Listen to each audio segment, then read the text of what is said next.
أعوذ بالله من الشيطان الرجيم.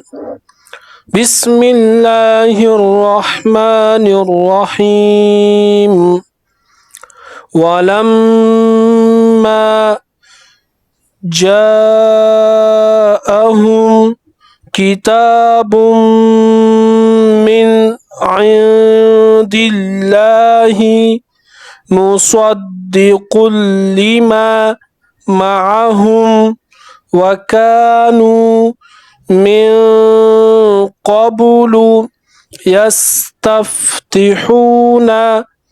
على الذين كفروا فلما جاءهم ما عرفوا كفروا به فلعنة الله على الكافرين.